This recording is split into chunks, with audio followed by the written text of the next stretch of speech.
And this message has been stirred in my heart. And so I shared part of it at church this weekend, but I want to kind of go into another part of it this morning with you. And I prayed, I was like, God, I already preached on this thought to our church. I would love to preach something different, something new to the school. But this morning, I just couldn't shake. I felt like God was like, no, they need to hear this. They need to hear this. They need to know this. And so if you're at church this weekend, you're going to get kind of a second dose of this with a little bit extra in it. But Revelation 14, verse 13 says this. John, the apostle, this was the guy who followed Jesus and then went on to work in the early church and helped pastor churches. He was a pastor, he was an apostle, he was a man who followed Jesus. In fact, he was the longest living disciple of Jesus.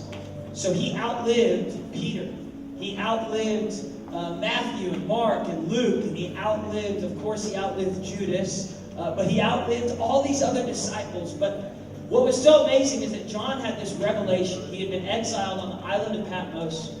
People had tried to kill him. They tried all kinds of different ways to get rid of him, and they just couldn't get rid of him. God had one last vision for him before he would die.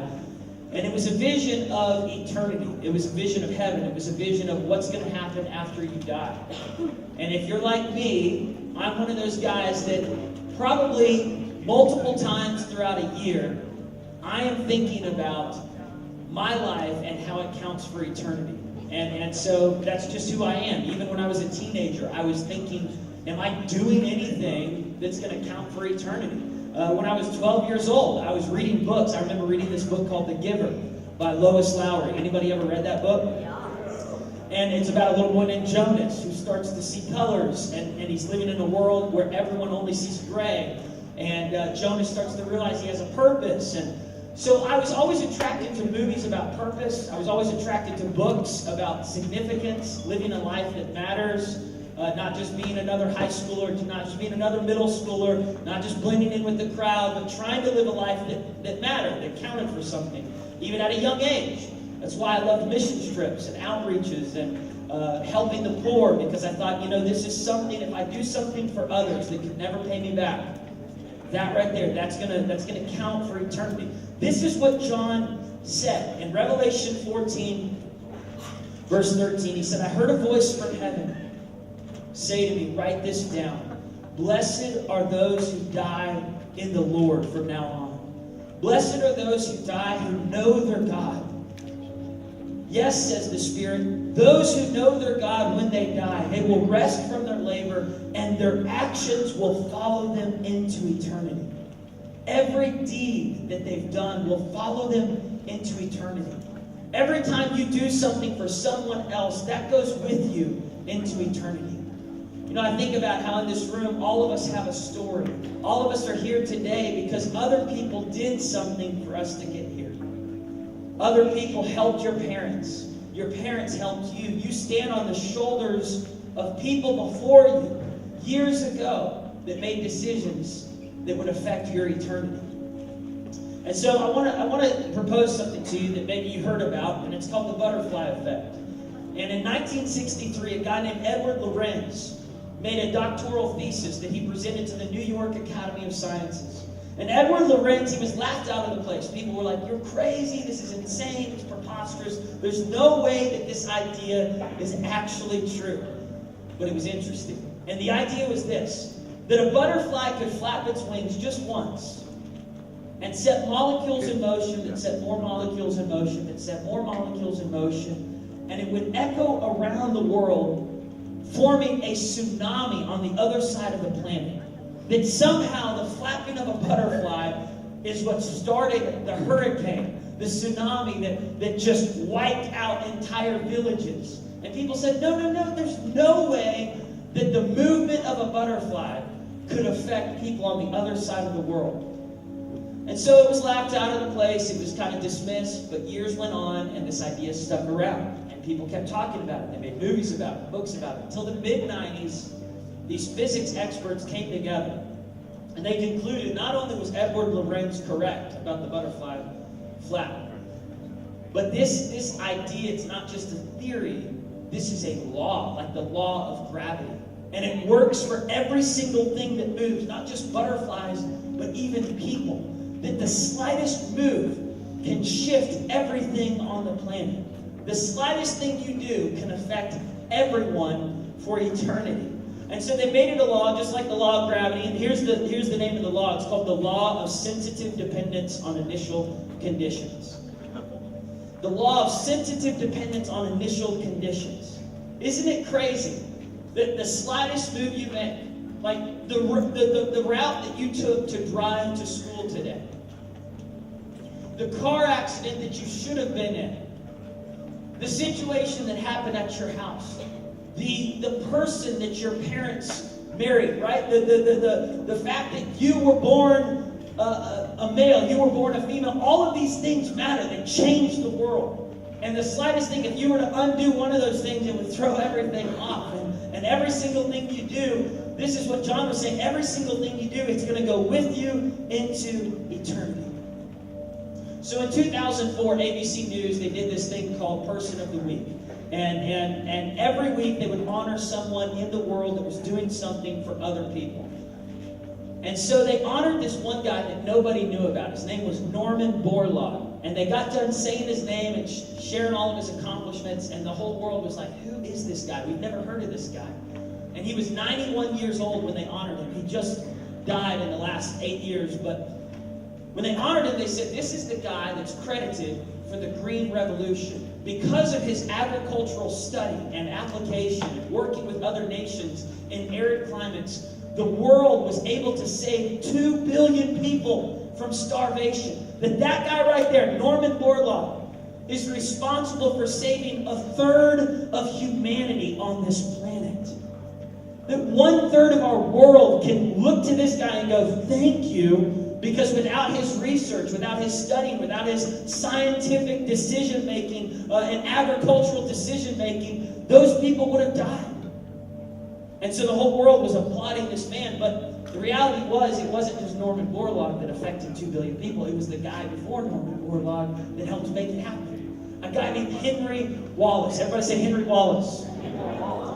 How many of y'all know who Henry Wallace is?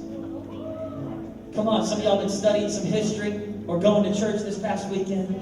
Henry Wallace was one of the vice presidents under Roosevelt. Roosevelt served 4 terms. He had 3 different VPs. This was the guy in the middle.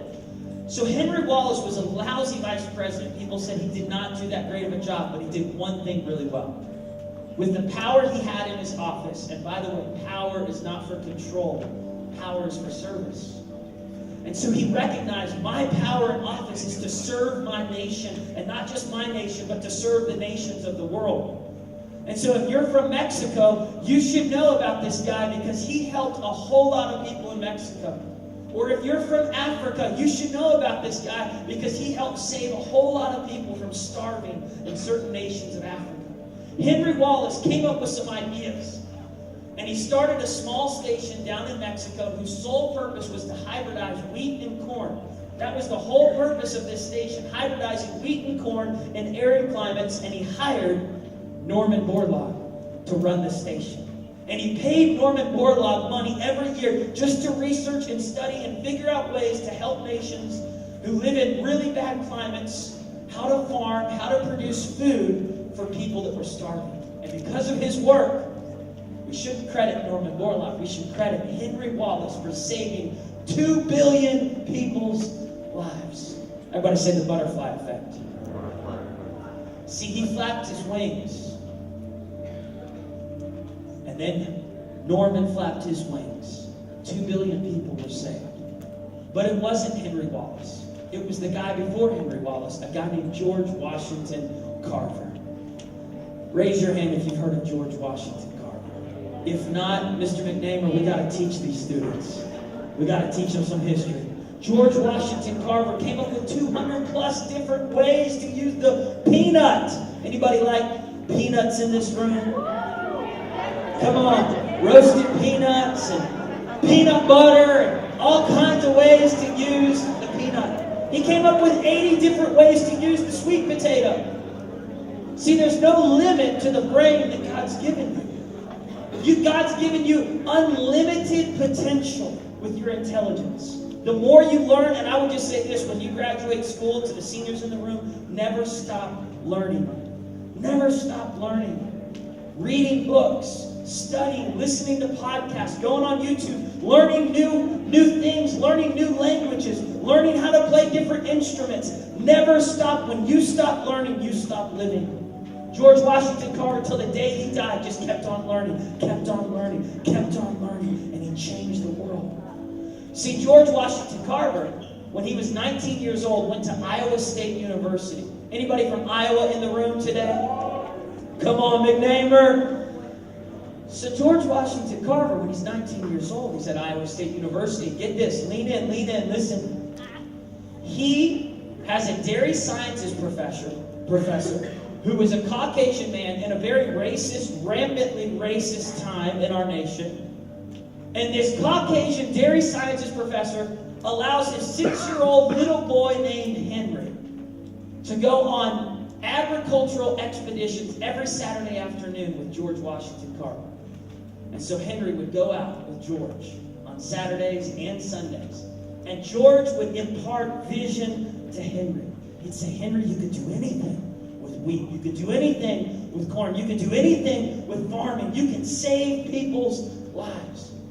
So the day that people discovered Henry was the one who hired Norman was the one that saved 2 billion people's lives, Henry had to tell the world, it was when I was 6 years old that I was mentored by young George Washington Carver that taught me to think about helping other people in arid climates. So the people that we should thank are not Norman Borlaug or Henry Wallace. It's George Washington Carver that we should thank for saving 2 billion people's lives. Come on, give it up for George Washington Carver. You might be here today because maybe your family was rescued years ago because of their commitments. But it wasn't just George Washington Carver, it was the people before George. It was Moses and Susan Carver. Everybody say Moses and Susan. Moses and Susan were 2 Caucasian people living in Diamond, Missouri when slavery was happening in the early 1800s. This was pre-Civil War, pre-Abraham Lincoln. This was during the time where there was all kinds of craziness happening in our country. Insane stuff. And they took in a young girl named Mary Washington who had a baby boy named George.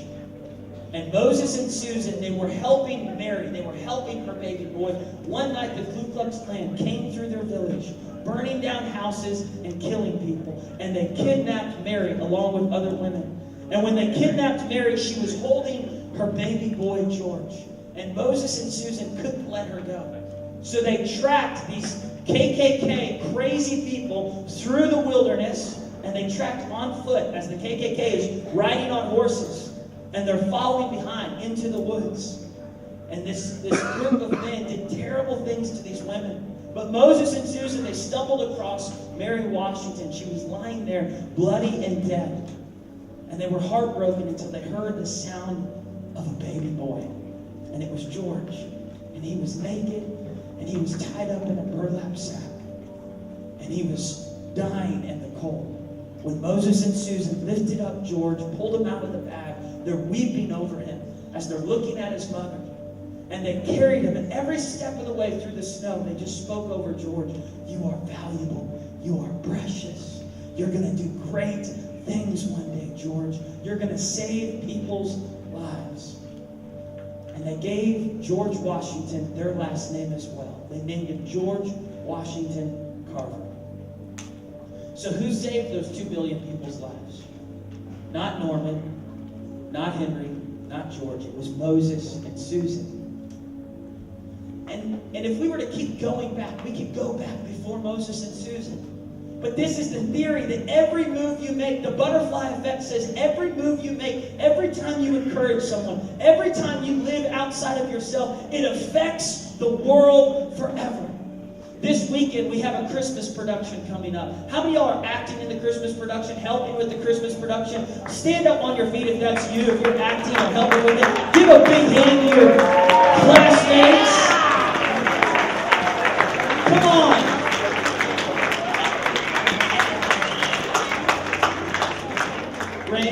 would you mind saying a quick word about the production this weekend and how every single person in this room should come and invite someone? Stand up. Give it up for Ray!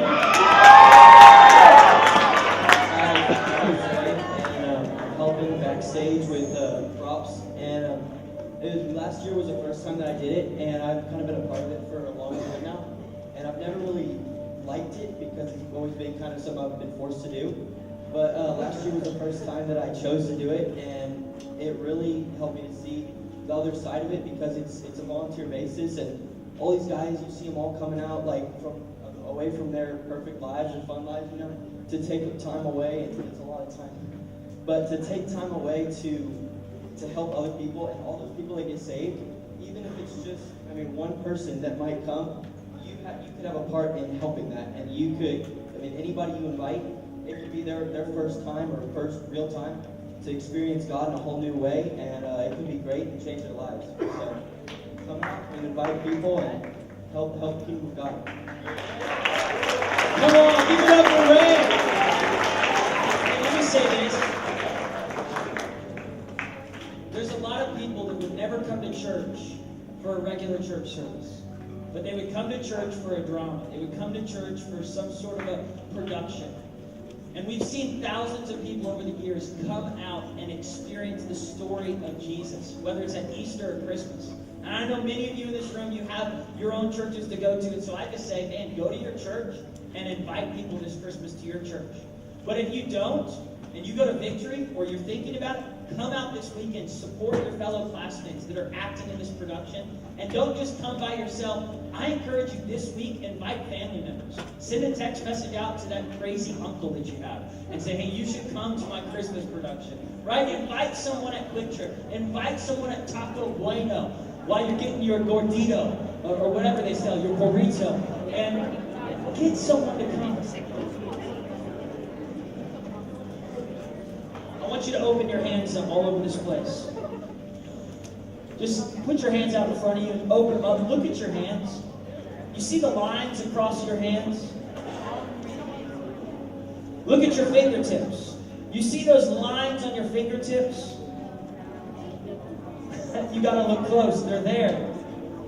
If they're not there, you're an alien. I'm just kidding. You're not an alien. You're human. I love you, please. You have lines, trust me.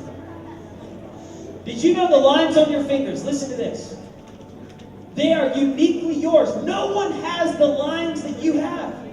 You can look to the person next to you and say, I'm pretty sure that we have the same exact lines, but you don't. You don't. Now listen. Everyone be quiet. Keep your hands in front of you. Your fingerprints are uniquely yours. CSI, CIA, FBI, they've come up with technology and data research to where they can put your finger on a machine, they can look at your fingerprint and pull up every single thing you've touched that would be related to a crime. Some of y'all are scared right now. Don't worry. But listen to this.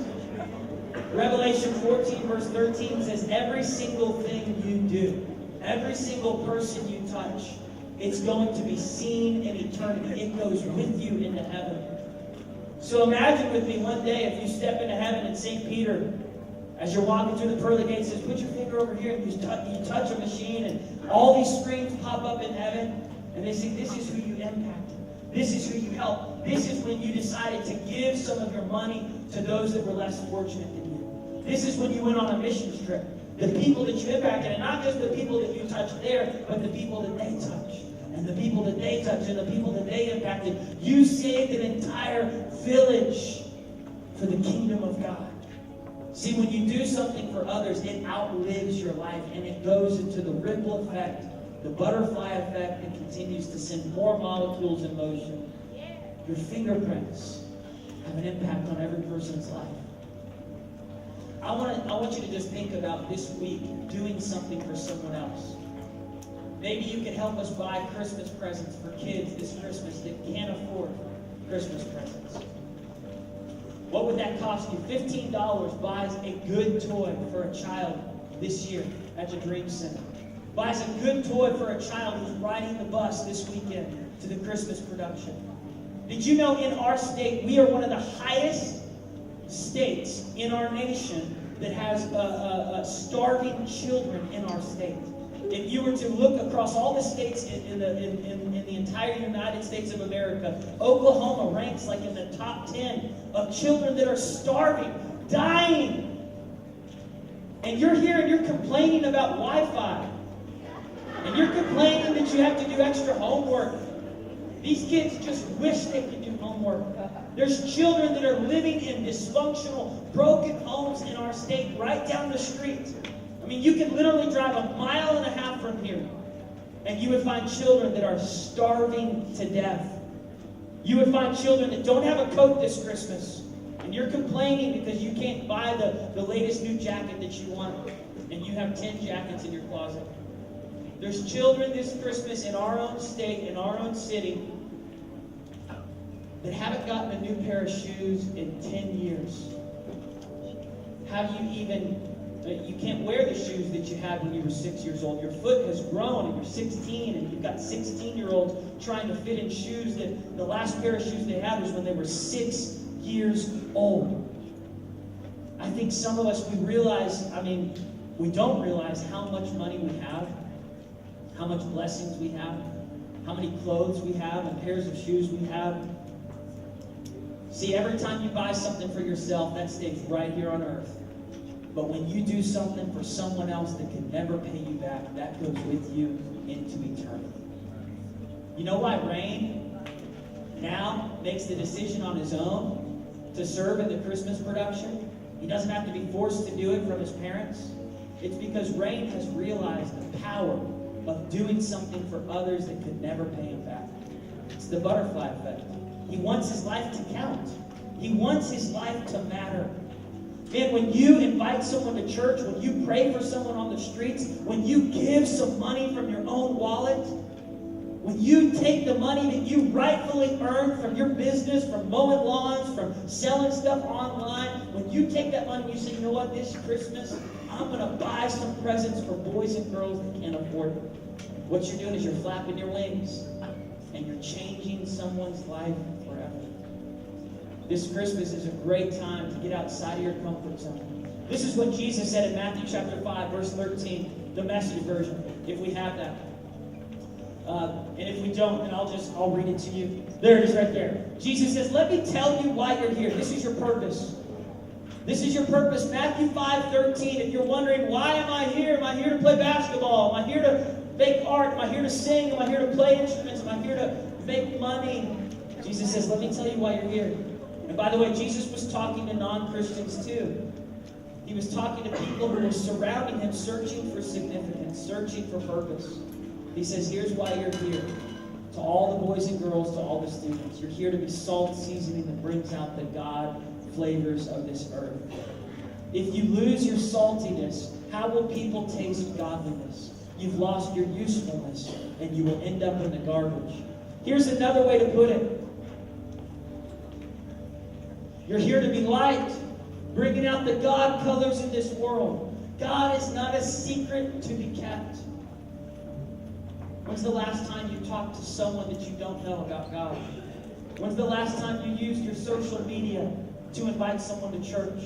When's the last time Instagram wasn't all about your face? It was about somebody else. When's the last time you didn't take a selfie, but instead you took a picture of one of your classmates doing something for someone else and you gave her a shout out, you gave him a shout out?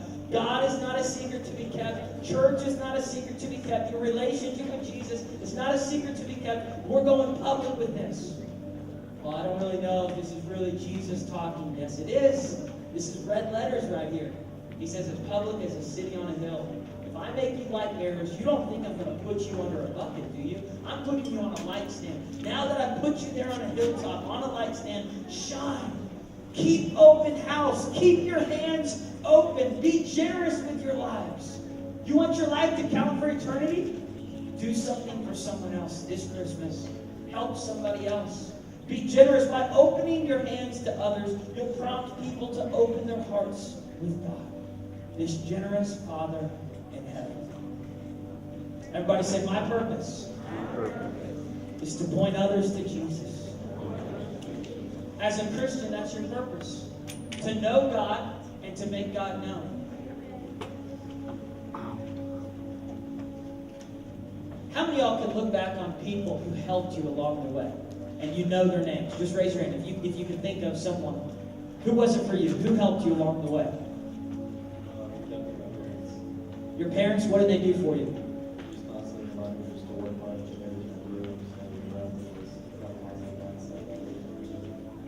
Come on, that's awesome. Give it up for him.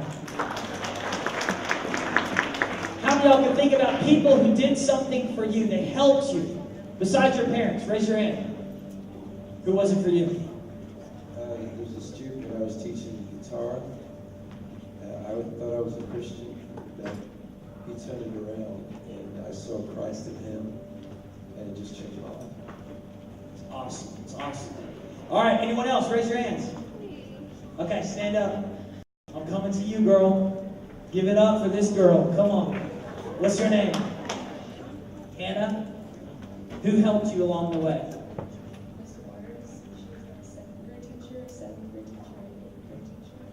How did she help you? She was just really inspiring and she pushed me. And even whenever I was like, not wanting her, she helped me a lot. That's awesome. Come on, give it up. How about for you? My father-in-law, he taught me how to love God church music. And also, just giving me encouragement for this. Really exemplified the butterfly effect to an extreme that we've never noticed. You know, Coach Calhoun, I look at your family, I look at you, now you're imparting that to your sons. It's generational impact, right? The way that you're loving people today is your father-in-law's love for you. He flapped his wings, now you're flapping yours. It's the butterfly effect. Give it up for Coach Calhoun. I can go around this room. How many of y'all know someone who's done something for your life? They've helped you in some way. 10 people? The rest of you guys are so selfish. I love you though. I'm just kidding. You're like, man, why you beat me up, Paul? How many of y'all know someone who helped you in some way in your lifetime? Raise your hand. Come on, thank some people. You don't stand here all on your own. All right, I'm going to come to one of these guys over here. This guy. Who was it? Talk really loud. How did your aunt help you? She taught me about God when I was little, and she told me about heaven and stuff. That's awesome. What's your name? Rachel. Give it up for Mitchell over here. Come on. Everybody say, my purpose is to point others to Jesus. Every single one of us has a purpose. Do you know if we were able to get that video, Cody? No, we weren't. Well, then I'm going to share the story, because the story I think is just as powerful as the video. I was reflecting back in my own life, who has helped me, who's impacted my life along the journey, and I was thinking about, people like Coach Wakely, who was my basketball coach growing up, and he was also one of my history teachers. People like Coach Cherry, who was my football coach. Growing up, I was thinking about Mrs. Ramirez, and I was thinking about Mrs. Borner, Mrs. Watts, and Mrs. Opop. I was thinking about my grandma, and Ruthie, and Sarah. But there's two people that I want to mention today. One person was a guy who started a connect group for me when I was in 4th grade. And I want to challenge every senior here. Start a connect group next semester. Start a connect group next semester, not for your own grade, but for 4th graders, 5th graders, 6th graders, 3rd graders, 2nd graders. You say, Paul, what if only 2 kids come? It's worth it. Why don't you finish your senior year living outside yourself? Instead of having senioritis, can't wait to go to college. What if your last 5 months weren't about you? That could totally change your senior year. If every week you had one 4th grader that you were going to encourage, one 3rd grader that you were going to mentor. I'm telling you, for the girls in this place, the kind of wife that a godly man is looking for is not a wife that's got all the looks, but the kind of wife that lives outside of herself. For all the men, that are in the senior class, the kind of guy that a godly girl wants to marry. He's not a man who's selfishly focused on himself, and every picture on Instagram is a selfie, but a guy who's living outside of himself, a guy who's mentoring younger guys, a guy who's pouring into other people. So for me, it was this senior who had just graduated our school, and I was in 4th grade. He was now a freshman in college. He started a connect group all around Hideaway Pizza with ranch, come on Jesus. And then we played video games, we played basketball, and we talked a little bit about Jesus, and it was the best connect group ever. Then he came on our mission trip. He was one of our group leaders. He wasn't even a team leader. He just oversaw a small group of us middle school boys with middle school humor, and it was ridiculous. But he hung out with us. And then he became my brother-in-law. It was Caleb Wordley. And this last week I was just reflecting because he turned 40, and I just said, Caleb, you don't even realize how much you impacted my life by reaching out to me when I was in 4th grade. How many of y'all can think back when you were in 3rd, 4th grade, someone who reached out to you and encouraged you? Does anybody have like any of those people that did that for you? How many of y'all can think about someone who bullied you that was older than you? Come on, how many of y'all know someone that was mean to you, like pushed you into your locker, said some mean things to you? Yeah, we never forget it. We never forget it. Now listen, put your hands down.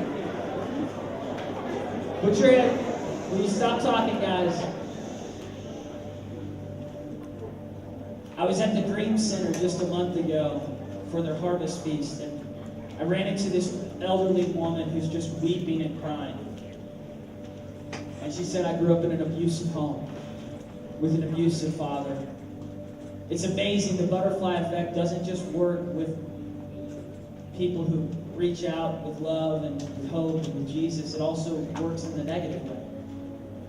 That one time when you hit your child, it just stays with them. And 20 years later, he's hitting his child.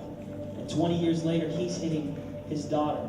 And 20 years later, it's like that act just continues to ripple over time. The butterfly effect, it doesn't just work in a positive way, it also works in a negative way.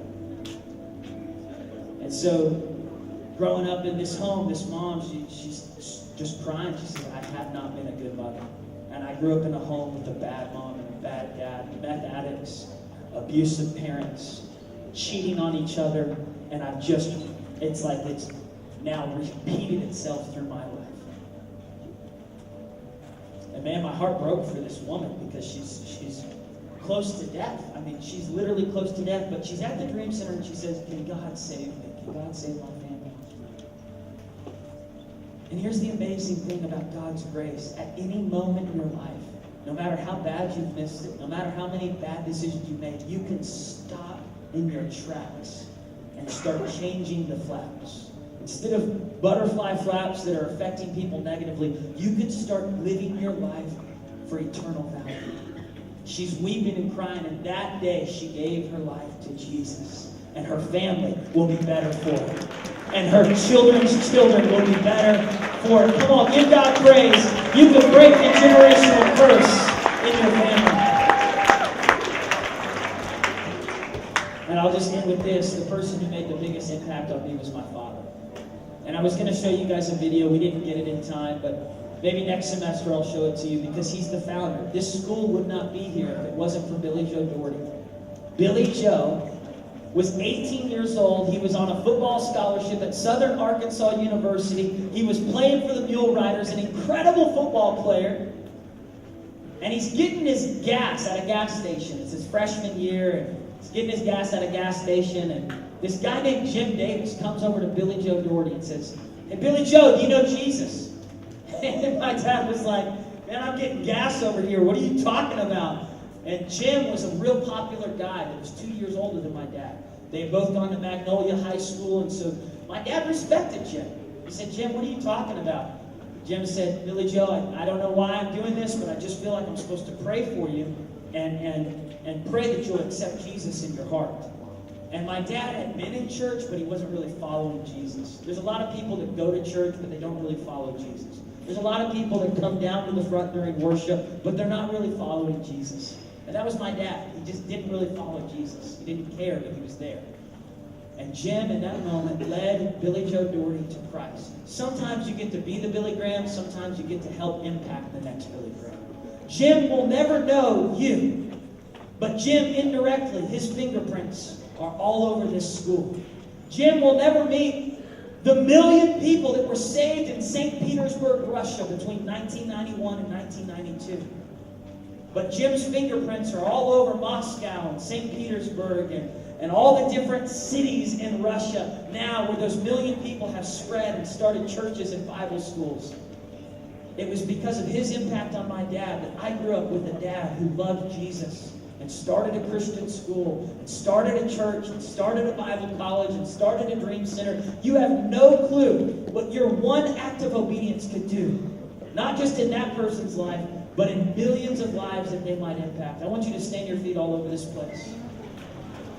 God wants to use you. He wants to use every step, every act of obedience, every word you speak matters. Don't put people down. It sticks with them. When you're tempted to scream and say mean things at your parents, it sticks.